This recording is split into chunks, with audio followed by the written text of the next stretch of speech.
Tarik nafas, ambil masukkan oksigen ke dalam kepala kita, maka kita akan menjadi perlahan-perlahan menjadi tenang kembali.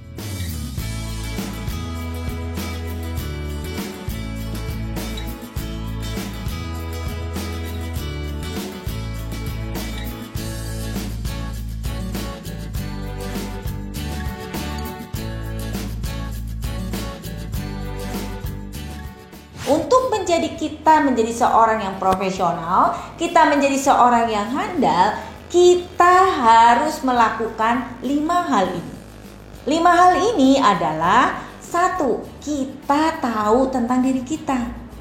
Kita setahun ke depan mau jadi apa, 5 tahun ke depan ingin jadi apa, itu adalah self understanding. Artinya ketika saya udah tahu apa yang saya inginkan di setahun ke depan, 5 tahun ke depan saya ingin jadi director, maka tentunya kita harus menjadi pribadi yang terbaik, di mana kita melakukannya 3-5 kali daripada orang lain tidak melakukan. Jadi kalau orang lain melakukan kunjungan 1 kali, saya 5 kali. Orang lain melakukan kunjungan 3 kali, ya saya 5 kali atau 10 kali, bahkan lebih baik.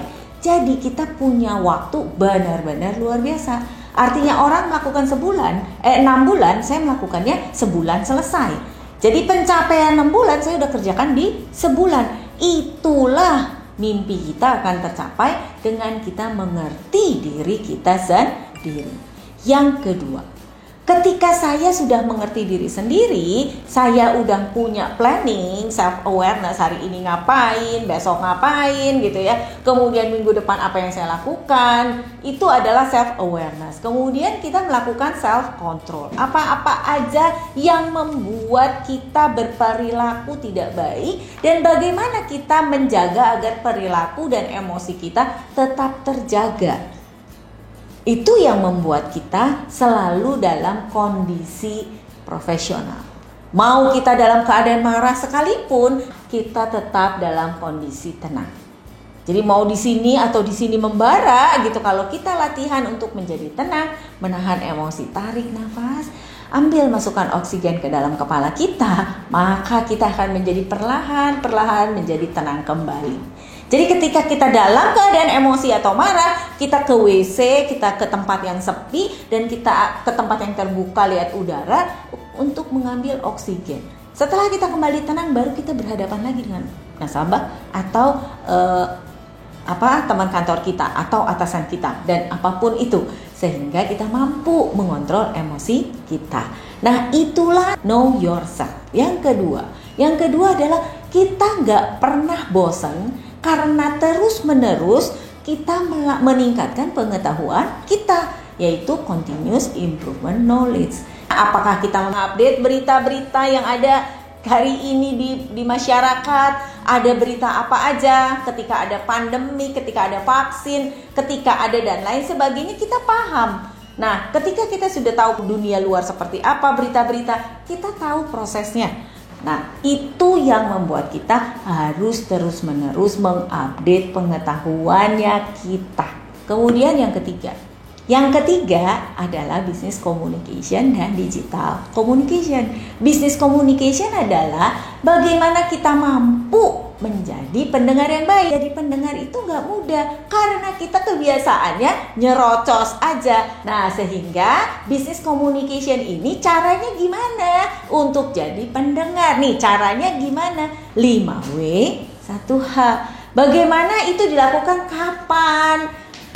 Apakah? Terus kemudian bagaimana? Di mana? Nah, itu semua pertanyaan-pertanyaan yang sudah teman-teman latih, itu akan terus dilatih dengan pertanyaan yang sama, maksudnya dengan kata yang sama, namun pertanyaannya berbeda.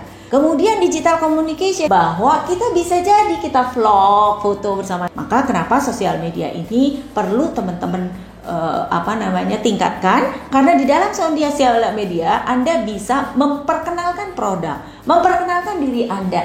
Boleh nggak Bu kita cerita bahwa saya datang ke sini dan Ibu sedikit cerita dong. Kalau dia, aku seneng banget di sini, ceritain dong Bu di IG saya.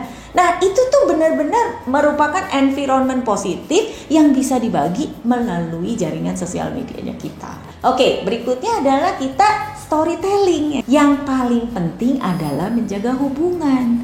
Tapi ingat, data pun menjadi sesuatu yang harus kita sampaikan. Jadi ketika saya membawa data ada di dalam tas. Jadi inilah data yang mendukung kita agar kita nggak usah kebanyakan bicara tentang yang nggak penting. Lebih baik kita bicara tentang hubungan, kita ngedengerin dia. Oh gitu ya Bu, memang sih sekarang lagi model baju itu, aku juga suka, tapi ibu cantik banget misalnya, seperti itu. Tapi itulah hubungan yang kita bangun agar dia menjadi tidak pernah lupa sama kita. Jadi dia akan jatuh cintanya sama kita seterusnya. Nah itulah yang membuat fokus on relationship, bukan jadi storytelling with data, namun datanya itu disimpan jika ditanyakan, kita sudah siap. Maka Anda biasakan di dalam tas, bawa semua dokumen dan data yang dibutuhkan ketika ditanya. Jadi tetap bicara dengan data, tetapi fokus pada hubungan. Dan yang kelima di dalam handal adalah latihan. Jadi salah, benar, salah. Terus nanti salah, benar, akhirnya benar. Jadi artinya bahwa memang belajar penting, tetapi setiap step-stepnya hayu kita ikuti supaya kita bisa melakukannya secara terstruktur.